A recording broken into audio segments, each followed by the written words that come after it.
بسم اللہ الرحمن الرحیم۔ السلام علیکم ناظرین، اس امید کے ساتھ کہ آپ سب لوگ خیریت سے ہوں گے۔ الیکشن کی تاریخ دینے کو تیار ہیں، حکومت کا اعلان، کپتان اور عوام کی سونامی سے اسلام آباد گھٹنوں کے بل۔ کیا لالی پاپ تو نہیں دیا جا رہا؟ خان صاحب جو کہیں منظور ہے۔ ویڈیو کی تفصیل میں جانے سے پہلے آپ ہمارے چینل کو سبسکرائب کریں، ویڈیو کو لائک کریں، کامنٹس باکس میں اپنی قیمتی آراء سے ضرور آگاہ کریں۔ پاکستان تحریک انصاف کے لیے پہلی اچھی خبر، یا پھر یہ کہا جائے کہ لانگ مارچ کے شروع ہوتے ہی موجودہ حکومت کی ٹانگیں کانپ چکی ہیں۔ عمران خان کے پہلے مطالبے کی جانب سب سے بڑا اور اہم ترین قدم اٹھ چکا ہے۔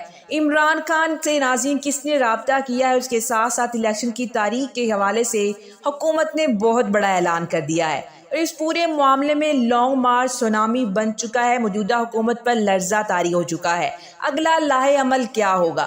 آج عمران خان کی کیا مصروفیت ہوں گی؟ حقیقی آزادی مارچ عمران خان کے لاسٹ اوور کی لاسٹ بار تصور کیے جانے والا وہ مارچ جو کہ اسلام آباد پہنچے گا، اور اسلام آباد پہنچ کر مطالبات کی منظوری تک لے لانگ مارچ دھرنے میں تبدیل ہوگا۔ اس وقت تک عوام واپس نہیں جائیں گے، پرامن رہیں گے اور آئین کی پاسداری کریں گے، اور لانگ مارچ موجودہ حکومت کی بنیادیں ہلا چکا ہے۔ پہلے سے گرتی ہوئی دیوار کو بڑا دھکا ملا ہے۔ حقیقی آزادی کے لیے عمران خان کا لانگ مارچ جو کہ کل لبرٹی چوک سے شروع ہوا تھا، پھر داتا دربار پہنچا۔ لانگ مارچ کے آغاز پر عمران خان نے خطاب کیا، اس کے بعد مختلف مقامات پر قافلے ملتے گئے اور لوگوں نے پرتپاک استقبال کیا۔ لانگ مارچ کا اگلا پڑاؤ اچھرا پر ہوا، جہاں پر عمران خان نے کہا کہ یہ ملک کی آزادی کی سب سے بڑی تحریک ہے۔ اور جب ناظرین مارچ پی ایم جی چوک پر پہنچا تو جہاں پر لاہور بار کی وکلاء کی جانب سے لگائے گئے استقبالیہ کیمپ میں شریک وکلاء نے عمران خان کا بھرپور استقبال کیا۔ پھر یہ لانگ مارچ داتا دربار پہنچا، اور آج دوسرے دن شاہدرہ کے مقام سے 11 بجے اس لانگ مارچ کا آغاز ہوا۔ عمران خان کا یہ لانگ مارچ بڑے زور و شور سے اسلام آباد کی طرف رواں دواں ہے۔ عمران خان کے لانگ مارچ کو ناکام کرنے کے لیے دوسری جانب حکومت سازشیں بھی کر رہی ہے۔ موجودہ حکومت کے ماتحت چینل اور ان کے ملامتی صحافیوں کو ٹولہ اس میں بہت پیش ہے۔ ناظرین، خواجہ آصف نے بھی سٹیٹمنٹ دی کہ انڈین میڈیا مودی کی اتنی سپورٹ نہیں کر رہا جتنی اس وقت عمران خان کی حمایت کر رہا ہے۔ پاک فوج اور آئی ایس کے خلاف عمران خان نے جو فرمائشی زبان بولی ہے، اس کو ہندوستانی میڈیا فل کوریج دے رہا ہے۔ اقتدار کی ہوس میں ایک پاکستانی کی پہچان کی ساری سرخ لکیریں کراس کر گیا اور ازلی دشمن کا اس کا ترجمان بن گیا۔ یہ کیسا پاکستانی ہے؟ ان سب باتوں کے اندر آپ اگر عمران خان کی جگہ ناظرین نواز شریف لگا دیا جائے، اور گجرانوالہ جلسے کے تناظر میں اگر یہ ساری باتیں دیکھی جائیں تو خواجہ آصف کی باتیں نواز شریف پر بھی صادق آتی ہیں، اور جو اداروں سے محبت کا بیانیہ ہے اور سلیکٹو قسم کا، اور جیو اس حوالے سے بہت زیادہ پروپیگنڈا بھی کر رہا ہے۔ اس وقت موجودہ صورتحال میں پروپیگنڈا کرنے کے لیے جیو بڑا پیش ہے۔ اس وقت موجودہ حکومت اپنی طرف سے جتنے حربے آزما پا رہی ہے وہ تو ضرور اپنا رہی ہے، اور ہر ممکن کوشش کی جا رہی ہے۔ رضا ربانی نے صدر عارف علوی کے مواخذے کی تجویز دے دی۔ یہ ساری کی ساری چیزیں ہو رہی ہیں۔ انہوں نے کہا کہ سیاسی جماعت اور فوجی اسٹیبلشمنٹ کا مذاکرات کا حصہ بن کر اپنے دفتر کی غیر جانبداری کی خلاف ورزی کی۔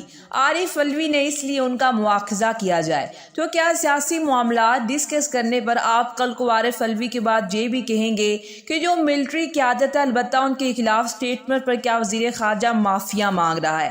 وزیر قانون و مستعفی ہو گیا اور آصف علی زرداری کو پھر تردید کرنی پڑی، انہیں بھی اس پر غم اور غصے کا اظہار کرنا پڑا، تو کیا کل کو آپ ان کے مواخذے کی بھی بات کریں گے کیونکہ وہ عمران خان سے ملے اور ملوانے والوں پر آپ کو اعتراض ہو رہا ہے؟ اس وقت ناظرین بہت سی چیزیں ہو رہی ہیں۔ خرم لغاری بھی واپس آ چکے ہیں۔ چودھری پرویز الہی کے حوالے سے جو کافی زیادہ پروپیگنڈا کرنے کی کوشش کی گئی کہ عمران خان کے ساتھ مخلص نہیں ہے، عمران خان کو دھوکہ دیں گے، اور پنجاب میں حکومت کی تبدیلی کے حوالے سے بھی کافی زیادہ پروپیگنڈا کیا گیا۔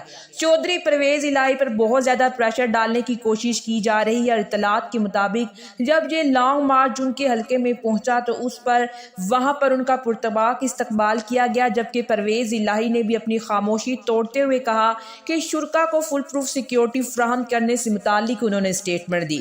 صوبے میں امن و امان کی صورتحال کے حوالے سے انہوں نے بات کرتے ہوئے کہا کہ میں نے ذاتی طور پر اس کی نگرانی کی ہے، روٹ فورس کی تعیناتی کا بھی جائزہ لیا گیا اور سیکیورٹی انتظامات کیے جائیں گے۔ نہ صرف عمران خان نے یہ بات بات واضح کی، بلکہ پرویز الہی نے بھی بڑے بھرپور انداز میں یہ بات واضح کی کہ یہ پرامن مارچ ہے اور اس میں ایسا کچھ بھی نہیں ہوگا جس کے حوالے سے دوسرے لوگ پروپیگنڈا کر رہے ہیں کہ یہ جو مارچ ہے وہ خونی مارچ ہو سکتا ہے۔ ایک جانب تو موجودہ حکومت عمران خان کو دھمکیاں دے رہی ہے، ایک جانب تو ڈرانے دھمکانے کے ناظرین جتنے حربوں کا حکومت استعمال کر سکتی ہے وہ کر رہی ہے، ان سب حربوں کا استعمال بھرپور طریقے سے ہو رہا ہے۔ بغل میں چھری بھی ہے، لیکن لانگ مارچ کے سامنے حکومت نے گھٹنے ٹیک دیے ہیں، حکومت نے سرنڈر کر دیا ہے۔ عوام کا یہ اجتماع ہے، عوام کا سمندر ہے، موجودہ حکومت جتنا مرضی پروپیگنڈا کرے بندے نہیں نکلے، ان کے فیورٹ چینل جو مرضی فوٹیج چلا رہے ہیں، لیکن ناظرین ساری قوم دیکھ رہی ہے، ان تمام معاملات کو عوام بالکل بھی قبول نہیں کر رہی، ورنہ عوام پچھلے 5-6 مہینوں میں قبول کر لیتی۔ عوام نے ضد بنا لیا عمران خان کو، عوام نے لاڈنا بنا لیا عمران خان کو، عوام اب اتنی آسانی سے لیکن لانگ مارچ میں لوگوں کی شرکت کے حوالے سے اثر رپورٹس حکومت تک پہنچ چکی ہیں، اسی لیے تو راتوں کی نیندیں حکومت کی اٹھ چکی ہیں۔ بے شک عوام میں جو مرضی کہتے رہے، مگر یہ لانگ مارچ بہت بڑا اور مضبوط ہوگا۔ شاید اسلام آباد آنے سے پہلے ہی معاملات حل ہو جائیں، کیونکہ اس جانب پہلا بڑا قدم بھی اٹھ چکا ہے۔ بڑکے مارنے والے رانا ثناء اللہ جو ہیں، انہوں نے تحریک انصاف کے چیئرمین عمران خان کو غیر مشروط طور پر پی ڈی ایم قیادت سے بیٹھ کر بات چیت کرنے کی پیشکش کر دی ہے۔ انہوں نے ٹویٹر اسپیس میں گفتگو کرتے ہوئے کہا کہ عمران نیازی اپنا رویہ سیاستدانوں والا رکھیں تو بات چیت ہو سکتی ہے، وہ غیر مشروط طور پر پی ڈی ایم قیادت سے رابطہ کرے اور بیٹھ کر بات کرے۔ اور ناظرین ایک جانب تو حکومت عمران خان کو بیٹھ کر بات چیت کرنے کے حوالے سے ان کے ساتھ مشاورت کرنا چاہتی ہے، جبکہ دوسری جانب حکومت عمران خان پر بھرپور تنقید بھی کر رہی ہے۔ رانا ثناء اللہ نے اپنی گفتگو کو جاری رکھتے ہوئے کہا کہ عمران خان کے لانگ مارچ میں صرف اور صرف 10 سے 12 ہزار کے قریب لوگ ہیں، جبکہ رانا ثناء اللہ سے پوچھنا چاہیے کہ پھر آپ کو ڈر کس بات کا ہے؟ آپ نے اتنے زیادہ کنٹینرز جو اسلام آباد میں اپنے کنٹینرز کی بھرمار لگا رکھی ہے وہ کس لیے ہے؟ عمران نیازی کو اسلام آباد میں آنے دیں، ان کو ایکسپوز ہونے دیں۔ 12,000 بندوں کے لیے آپ نے اتنے زیادہ کنٹینرز اسلام آباد میں لگا رکھے اور اتنے زیادہ پولیس اہلکار بھی طلب کیے ہیں۔ اس وقت سب سے بڑی خبر یہ ہے کہ انہوں نے عمران خان کو پیشکش کر دی ہے، لیکن ایک طرف تو یہ سلسلہ جاری جبکہ دوسری طرف رانا ثناء اللہ عمران خان پر بھرپور تنقید بھی کر رہے ہیں۔ انہوں نے عمران خان پر بھرپور تنقید کرتے ہوئے کہا، عجیب آدمی ہے جو نہ سیاست کو سمجھتا ہے اور نہ جمہوریت کو، اپنا رویہ تبدیل کرے اور سیاسی جماعتوں کے ساتھ مل کر بیٹھے۔ ملک سیلاب کی طلبائی سے دوچار ہے، معاشی بدحالی ہے، عمران خان اس پر بات کرے۔ جبکہ ناظرین عمران خان اگر سیاستدان نہیں ہے اور موجودہ حکومت کی طرح بھی نہیں ہے، اس لیے عوام ان کو ریجیکٹ کر کر اس وقت عمران خان کے ساتھ کھڑی ہے، اور عوام کا عمران خان کے ساتھ کھڑا ہونا ہی حکومت کو اچھا نہیں لگ رہا۔ جبکہ عمران خان تو پہلے دن سے یہی مطالبہ کر رہے ہیں کہ صاف اور شفاف الیکشن کی تاریخ کا اعلان کرے۔ اگر موجودہ حکومت عمران خان کا یہ مطالبہ مان لیتی تو عمران خان کو لانگ مارچ کرنے کی ضرورت ہی نہ پڑتی، اور اب موجودہ حکومت کا عمران خان کو بات چیت کی پیشکش کرنا، جبکہ حکومتی وزیر بار بار یہ کہہ رہے ہیں کہ الیکشن اپنے ٹائم پر ہوں گے، اور اب حکومت کا عمران خان کو پھر سے یہ کہنا کہ بیٹھ کر بات چیت کریں، جبکہ حکومت الیکشن سے بھاگ بھی رہی ہے، کیونکہ موجودہ حکومت کو اچھی طرح سے پتا ہے کہ ان کی حکومت صرف تب تک ہے جب تک الیکشن نہیں ہوتے، اور یہ صرف اور صرف عمران خان کو لالی پاپ دینے کی کوشش کر رہے ہیں اور کچھ بھی نہیں۔ اب تک کے لیے اتنا، اسی کے ساتھ مجھے اجازت دیجیے، ملتے ہیں ایک اور نئی ویڈیو کے ساتھ۔ اللہ نگہبان، اللہ نگہبان، اللہ نگہبان۔